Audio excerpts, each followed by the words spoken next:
Hello, my wonderful patrons. I am so happy that you are here today watching this video.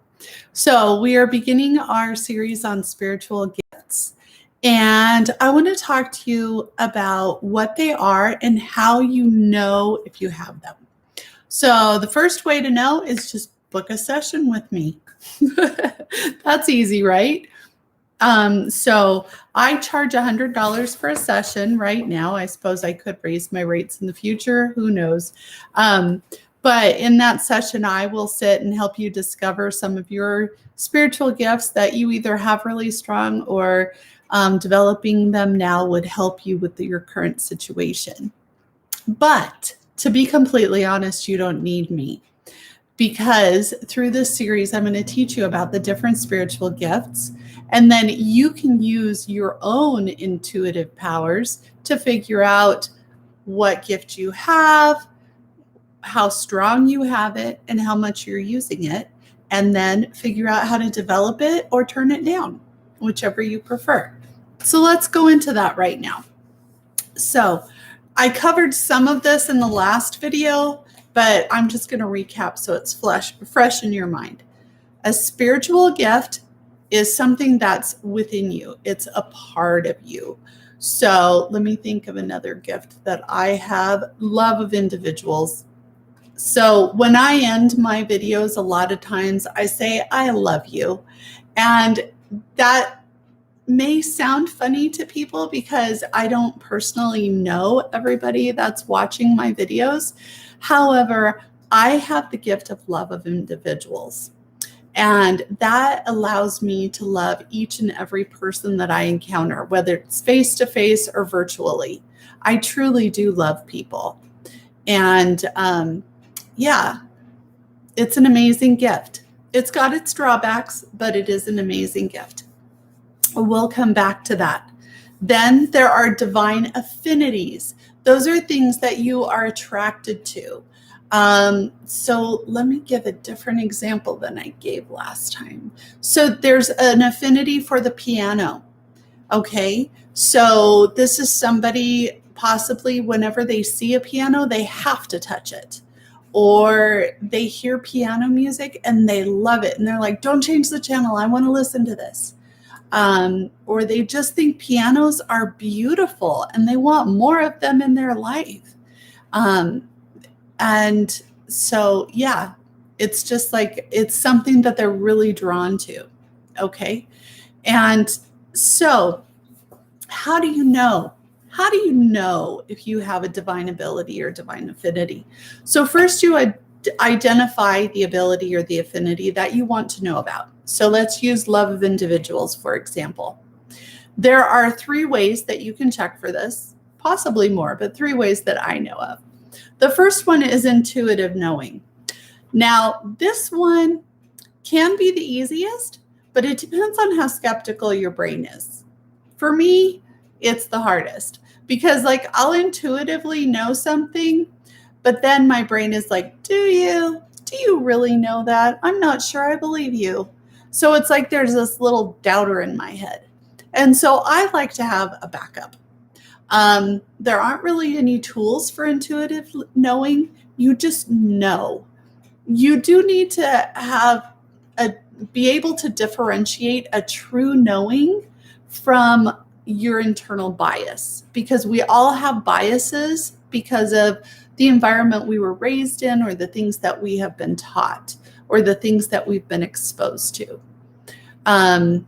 What is something that I can share as a bias? So I was taught as a child that anybody that drinks alcohol on a regular basis is an alcoholic. That's a bias. I've learned that's not true. You can drink alcohol on a social basis, and that does not make you an alcoholic. You can even enjoy a beer now and then. That does not make you an alcoholic. So that's a bias that I had that thankfully I've gotten rid of. I'm sure I have other biases that I have not yet identified, but every time I find them, I try to wipe them out because I don't like them. But they are normal. Everyone has them. So you have to be able to differentiate between truly knowing and giving into your bias. That can be hard. That's why I like the other tools. So the next tool is muscle testing. So you can do this with any muscle in your body if you figure out how. I like using my hands because they're discreet and I can do it like down by my leg or something and people don't even have to know. So like if you're in the grocery store and you're looking at 2 different jars of peanut butter and you're like, which one is better for my health? You can actually muscle test to see which one's better. My preferred method is I make a circle with my middle finger and my thumb, and then I will ask a question. Let's see. Coming up with questions is often the hardest thing. Let's see. Have I drank enough water today? No, I haven't. Actually knew that. Not just intuitively, I knew that. Okay, so let's have a drink of water. Let's see. Oh, do I like crystals? Yes, I knew that one too. Can we think of something that I don't know? No, not at the moment. I can't think of anything. Yeah, see, coming up with questions is hard. So let's see. Here's another. I got lipstick on my finger. Here's another way you can cross your fingers, and if they don't fall apart, then it's a yes, and if they do fall apart, it's a no. So let's ask. I have a question. Okay. Are Frigga and Freya the same goddess? No, they're not. Are Frigga and Freya the same goddess? That is one I don't know the answer to, and so that surprises me. So I'm going to try it the other way. Are Frigga and Freya the same goddess? They are not. They're 2 distinct goddesses. Okay, that was a question I had in my mind. My daughter gave me this statue of Frigga for Christmas. Isn't she beautiful? Oh, I just love it. Okay. Then the next one is a pendulum. And I did not bring one over here with me, but look, you can use almost anything for a pendulum. So let's try out this necklace. Nope, never mind. Let's try this cord. Let's try this cord that goes to I'm being crazy right now, but I've never done this. This is a cord that goes to my headphones. Can you see it moving? Okay. All right, show me a yes. Did you see it started going in a circle? Show me a no.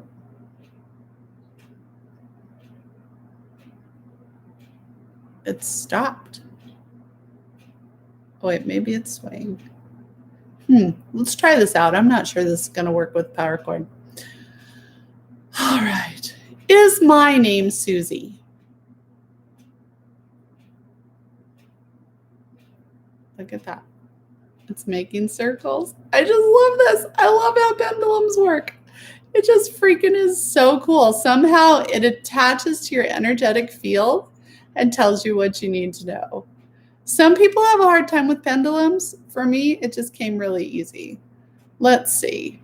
What's another question? I want a no question. Have I drank enough water now? Nope. Did you see how it just kind of stopped? That is freaking awesome. Freaking awesome.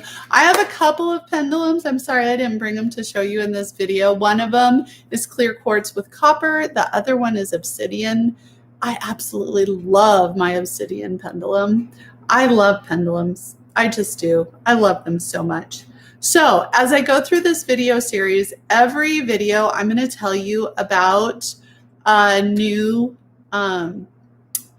divine ability or divine affinity. And then if you want to, you can use one of these tools to check to see if you have it. So let's see. Do I have the divine ability of love of individuals? Look at that. Look how strong it's going.